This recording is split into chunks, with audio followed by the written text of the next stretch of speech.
Hello बच्चों, आज के इस टॉपिक में हम बात करेंगे कॉलिगेटिव प्रॉपर्टीज़ को लेकर। बेटा, कॉलिगेटिव प्रॉपर्टी होती क्या है? कॉलिगेटिव प्रॉपर्टी को हम हिंदी में अणुसंख्य गुणधर्म भी बोलते हैं, यानी ऐसी प्रॉपर्टी जो अणुओं की संख्या के ऊपर डिपेंड करती है, उसको हम बोलते हैं कॉलिगेटिव प्रॉपर्टीज़। ये तो आपने इसके टर्म से ही पता कर लिया कि कॉलिगेटिव प्रॉपर्टी होती क्या है। और वैसे भी अगर आप समझना चाहते हैं तो किसी भी सॉल्यूशन की ऐसी प्रॉपर्टी जो उस सॉल्यूशन के अंदर प्रेजेंट सॉल्यूट मॉलिक्यूल के कंसंट्रेशन या उनके नंबर्स के ऊपर डिपेंड करती है, उस तरह की प्रॉपर्टी को बोलते हैं कॉलिगेटिव प्रॉपर्टी।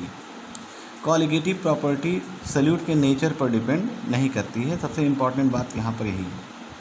उसके बाद में जो कोर्सेज में आपके कॉलिगेटिव प्रॉपर्टीज़ हैं वो है vapour pressure lowering, elevation in boiling point, depression in freezing point और ऑस्मोटिक प्रेशर। कॉलिगेटिव प्रॉपर्टी की खास बात ये भी है कि सॉल्यूशन के अंदर सॉल्यूट का पार्टिकल एसोसिएट हो रहा है कि डिसोसिएट हो रहा है, ये प्रॉपर्टी उसके ऊपर भी डिपेंड करती है। तो यहाँ पर आपको ये बता दिया गया कि कॉलिगेटिव प्रॉपर्टी होती क्या है और ये किस फैक्टर के ऊपर डिपेंड करती है। अब इसके बाद में बेटा हम पहली कॉलिगेटिव प्रॉपर्टी की बात करेंगे जो बहुत ही इम्पॉर्टेंट है। इसको आप बोर्ड के पॉइंट ऑफ व्यू से भी इम्पॉर्टेंट समझिए और साथ ही साथ कॉम्पिटिटिव एग्ज़ाम के पॉइंट ऑफ व्यू से भी इम्पॉर्टेंट है। सबसे पहली कॉलिगेटिव प्रॉपर्टी जो आप पढ़ेंगे वो है लोअरिंग इन वेपर प्रेशर। इसमें जो सबसे महत्वपूर्ण हिस्सा है बेटा वो है राउल्स लॉ। राउल्स लॉ क्या था, पहले इसको जान लें।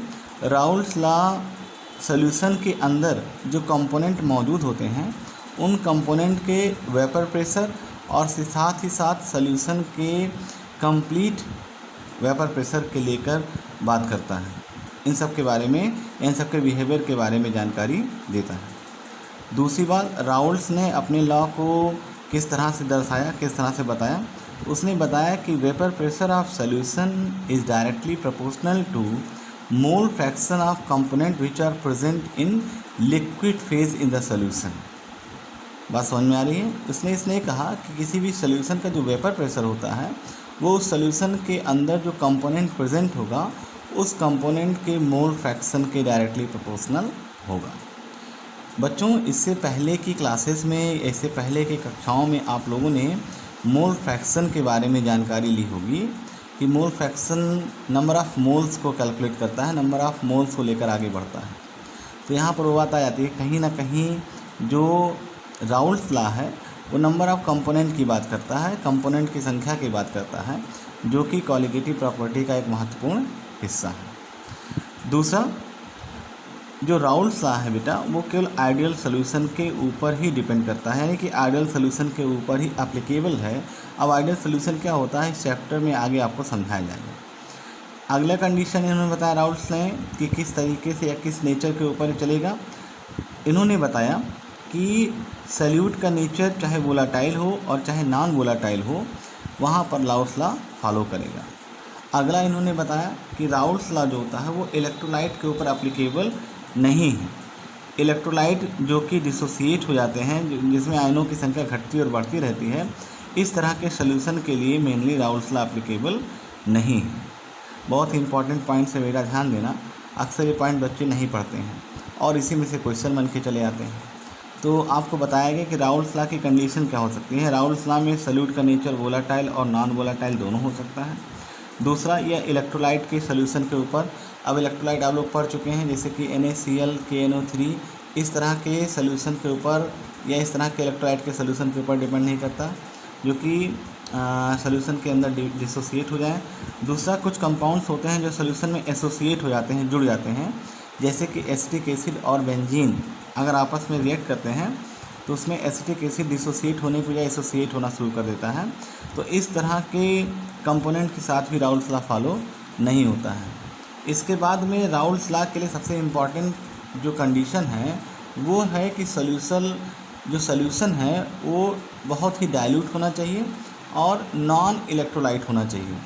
जैसे कि अभी आपको ऊपर बताया गया कि इलेक्ट्रोलिटिक सॉल्यूशन में राउल्स लॉ एप्लीकेबल नहीं है, तो यहाँ पर हम ऐसे सॉल्यूट लेंगे जो कि नॉन इलेक्ट्रोलाइट टाइप के होंगे, जो कि ना तो डिसोसिएट होते हैं और ना ही एसोसिएट होते हैं, जैसे कि यूरिया और शुगर।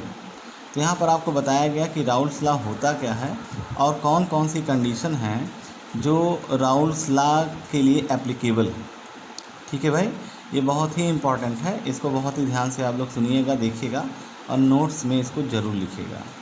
अब हम आएंगे राउल्स लॉ को एप्लीकेबल करेंगे दो कंडीशन पर, जिसमें एक बार हम लेंगे नॉन वोलेटाइल सॉल्यूट और दूसरी बार ले लेंगे वोलेटाइल सब्सटेंस। चलिए समझते हैं कि राउल्स लॉ होता क्या है और इसको किस तरह से हम लोग एप्लीकेबल करते हैं। चलो बेटा देखते हैं राउल्स लॉ। बेटा राउल्स लॉ में जो पहली कंडीशन है वो नॉन वोलेटाइल सब्सटेंस के लिए है। Raoult's law for non volatile substance. Non volatile substance क्या होते हैं? नॉन वोलेटाइल सब्सटेंस का मतलब होता है अवाष्पशील, जिनको अगर हम हीट करें और वेपर के फॉर्म में कन्वर्ट ना हो तो इस तरीके के सब्सटेंस को बोलते हैं नॉन वोलेटाइल सब्सटेंस। अगर नॉन वोलेटाइल सब्सटेंस है तो किस तरीके से राउल्स लॉ उसके ऊपर एप्लीकेबल होगा, चलिए इसको देखते हैं। पहले हम सिंपल देखेंगे कि किसी भी सोल्यूशन का जो प्रेशर होता है वो सोल्यूशन के अंदर डिफरेंट टाइप के जो कंपोनेंट प्रेजेंट होते हैं उनके पार्शियल प्रेशर के सम के इक्वल होता है। ये नॉर्मल सी जानकारी डाल्टन ने पहले भी दी थी और यहाँ पर भी वही बात कही जा रही है कि किसी भी सोल्यूशन का प्रेशर उस सोल्यूशन के अंदर प्रेजेंट डिफरेंट टाइप के कंपोनेंट के पार्शियल प्रेशर के सम के इक्वल होता है। दूसरी बात बताई गई कि किसी भी सब्सटेंस का जो पार्शियल प्रेशर होता है वो सब्सटेंस के यानी कि प्योर सॉल्वेंट के प्रेशर और मोल फ्रैक्शन के मल्टीप्लिकेशन के इक्वल होता है। बहुत ही इंपॉर्टेंट टर्म है, इसको आप लोग पढ़ते चले आ रहे हैं, ध्यान दीजिएगा। किसी भी सब्सटेंस का जो पार्शियल प्रेशर होगा वो पार्शियल प्रेशर उस सब्सटेंस के प्रेशर और मोल फ्रैक्शन के मल्टीप्लिकेशन के इक्वल होगा। तो इसको आप कह सकते हैं कि किसी भी सोल्यूशन का जो पार्शियल प्रेशर होगा उस सोल्यूशन के अंदर जो कंपोनेंट प्रेजेंट होंगे उन कंपोनेंट के प्रेशर और मोल फ्रैक्शन के मल्टीप्लिकेशन के सम के इक्वल होता है। ये बात समझ में आ गई। अब दूसरी बात देखो, अगर ऐसा सॉल्यूट प्रेजेंट है सोल्यूशन में जो कि नॉन वोलेटाइल है तो जाहिर सी बात है वो नॉन वोलेटाइल सब्सटेंस किसी भी तरीके से वेपर प्रेशर को जनरेट नहीं करेगा। कहने का मतलब ये बेटा वो वेपर प्रेशर के फॉर्मेशन में पार्टिसिपेट नहीं करेगा। आप ही सोचिए, अगर चीनी के अंदर हम पत्थर को मिला देते हैं, चीनी और पानी के सोल्यूशन के अंदर अगर हम पत्थर या स्टोन के टुकड़ों को मिला देते हैं और उसको हीट करते हैं तो क्या स्टोन के जो टुकड़े होते हैं वो वेपर प्रेशर के फॉर्मेशन में मदद करेंगे? नहीं करेंगे, क्योंकि वो नॉन वोलेटाइल सब्सटेंस है। तो यहाँ पर वही बात कही जा रही है, अगर किसी सोल्यूशन के अंदर नॉन वोलेटाइल सब्सटेंस प्रेजेंट है तो non volatile substance vapour pressure के या आप कह सकते हैं सोल्यूशन के वेपर प्रेशर के फॉर्मेशन में कोई भी हेल्प नहीं करेंगे। तो आप कह सकते हैं कि सोल्यूशन का वेपर प्रेशर जो होता है वो उस सोल्यूशन में प्रेजेंट सॉल्वेंट के ऊपर ही डिपेंड करता है, टोटली सॉल्वेंट के ऊपर ही डिपेंड हो जाता है, क्योंकि सोल्यूट तो नॉन वोलेटाइल हो गया, इसलिए वेपर प्रेशर की जिम्मेदारी कौन कर लेगा? वो हो जाएगा सॉल्वेंट। और अगर नॉन वोलेटाइल सब्सटेंस प्रेजेंट है, मान लीजिए यहाँ पर हमने नॉन वोलेटाइल सब्सटेंस लिया है ए, तो पी नॉट ए की वैल्यू क्या हो जाएगी? 0 हो जाएगी, क्योंकि वो वेपर प्रेशर क्रिएट नहीं कर रहा है। अब क्या होगा बेटा? अब पी एस इक्वल टू हो जाएगा P not B into zeta B. Zeta यहाँ पर मोल फ्रैक्शन को डिनोट करने का एक तरीका है, इसको आपको बताया गया था। इसको आप लोग एक्स मत पढ़िएगा, बहुत बच्चे एक्स पढ़ देते हैं जो कि गलत है। तो उम्मीद है यहाँ पर बात समझ में आ गई होगी कि टोटल प्रेशर ऑफ सोल्यूशन अब किसके ऊपर डिपेंड करता है?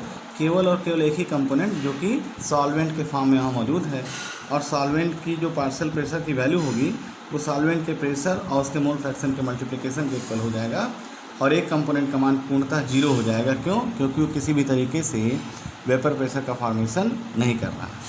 हम सभी लोग जानते हैं कि प्योर सॉल्वेंट के लिए जीटा ए प्लस जीटा बी की वैल्यू कितने के बराबर होगी बेटा? 1 के बराबर होगी। इससे यहाँ पर हम क्या करेंगे? P S equal to P not B और जीटा बी की वैल्यू हम कर देंगे 1 माइनस एक्स, सॉरी एक्स हमने भी बोल दिया, जीटा ए के बराबर। अब यहाँ पर इसको इस तरह से सॉल्व करेंगे तो एक फार्मूला आपको मिलकर यहाँ पर दिखाई पड़ रहा होगा, जिसको हम बोलते हैं relative lowering in vapour pressure. ये फार्मूला आपको बहुत हेल्प करेगा न्यूमेरिकल को सॉल्व करने में। ये हो जाएगा P not B minus P S upon P not B equal to zeta ए।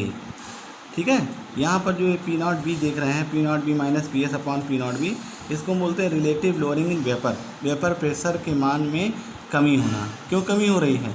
क्योंकि यहाँ पर सल्यूट जो है नॉन वोलेटाइल का है, इसीलिए नॉन वोलेटाइल सब्सटेंस की उपस्थिति के कारण यहाँ पर वेपर प्रेशर के मान में कमी आ जाएगी। और कुल मिला के स्टेटमेंट बनता है relative lowering in vapour pressure is directly proportional to mole fraction of pure solvent. यहाँ पर जो एक्स जीटा ए है उसको हमने प्योर सॉल्वेंट के मोल फ्रैक्शन के रूप में रिप्रेजेंट किया है, तो जाएगा relative lowering in vapour pressure is directly proportional to mole fraction of pure solvent. ये बहुत ही इंपॉर्टेंट है और ये आपको हर न्यूमेरिकल में इस तरह के फार्मूले को आपको यूज़ करना है। फिर इसके बाद में हम दूसरे केस की बात करेंगे। दूसरे केस में हम लोग ऐसे सल्यूट की बात करेंगे जो कि वोलाटाइल नेचर रखता है। अब भाई अगर ऐसा सल्यूट है जो वोलाटाइल नेचर रखता है तो जाहिर सी बात है वो और सॉल्वेंट यानी कि दो कंपोनेंट सॉल्वेंट और सल्यूट दोनों ही वेपर प्रेशर को क्रिएट करेंगे और यहाँ पर वेपर प्रेशर का मान बढ़ेगा। तो सिंपली ऊपर जैसे मिल जाए तो total vapour pressure of solution is equal to P not A plus P not B या पी डैश ए बोल सकते हैं, sorry P dash A plus P dash B, यानी partial pressure of component A plus partial pressure of component B. अब सभी लोग जानते हैं कि पार्शियल प्रेशर कैसे रिप्रेजेंट करते हैं। Partial pressure is equal to pressure into zeta A, इसी तरह से P not B into zeta B, और इन दोनों के पार्शियल प्रेशर का जो सम करेंगे वो हमने मोल फ्रैक्शन की वैल्यू के हिसाब से कर दिया और ये फार्मूला बन के आता है P S equal to P not X A plus P not B zeta B. बार बार एक्स निकल जा रहा है, आप लोग उसको जीटा समझिएगा। तो इस तरह से जो राउल्ट्स लॉ है उसको हमने दो फॉर्म में पढ़ा, पहला तो नॉन वोलाटाइल सब्सटेंस के लिए और दूसरा वोलाटाइल सब्सटेंस के लिए। ठीक है बेटा, यहाँ पर बहुत ही ध्यान देने वाली बात है कि ये दोनों कंडीशन अलग अलग हैं। अगर नॉन वोलाटाइल सब्सटेंस है तो उसके लिए आप ये फार्मूला यूज़ करेंगे और अगर वोलाटाइल सब्सटेंस है तो उसके लिए आप दूसरा फार्मूला यूज़ करेंगे। तो बेटा आज के वीडियो लेक्चर में इतना ही है, आप इसको अच्छे से समझें और इसमें किसी भी तरीके की परेशानी होने पर आप PSS में डिस्कस कर सकते हैं। राउल्ट्स लॉ बहुत ही इंपॉर्टेंट है 100%, इसमें से चाहे न्यूमेरिकल के फॉर्म में और चाहे डायरेक्ट राउल्ट्स लॉ ही आपसे पूछा जाए, क्वेश्चन कन्फर्म है, तो इसको खूब अच्छे से तैयार करें। तब तक के लिए थैंक यू। जो ये कुछ इम्पॉर्टेंट टर्म हैं जो आपको लिखना और समझना ज़रूरी है, इनको भी आप ऐड कर लेंगे नोट्स में। बेटा PS का मतलब होता है vapour pressure of solution, P not ए का मतलब पहले ही बताया गया फिर बताया जा रहा है partial vapour pressure of solvent in solution, P not B का मतलब होगा vapour pressure of pure volatile solute, zeta A का मतलब होता है mole fraction of solvent in a solution और जीटा बी का मतलब होता है mole fraction of solute in a solution. तो इन टर्म को वहाँ पर आगे लिखा गया है, उनको आप इस तरीके से कोरिलेट करा सकते हैं और इसको अपने नोट्स में ऐड कर लीजिएगा ताकि आपको न्यूमेरिकल सॉल्व करते हुए कोई कन्फ्यूज़न क्रिएट ना हो। ठीक है बेटा, इस तरह से आप इसको कंटिन्यू करेंगे। Thank you.